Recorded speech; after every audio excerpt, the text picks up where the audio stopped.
Pakistan was the highlight of the overland journey from Europe to India. And for some reason, this gradually got lost. So it's exciting because you know it's going to be different, but what exactly is going to happen, you have utterly no idea.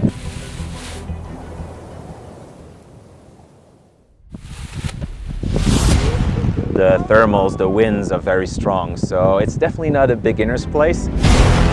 You definitely need to be extremely humble. Those are views that for a normal pilot, it's maybe once in a lifetime.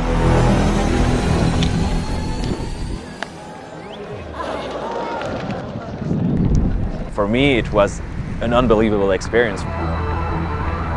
Out of nowhere, maybe 50, 80 people start dancing, chanting, clapping their hands.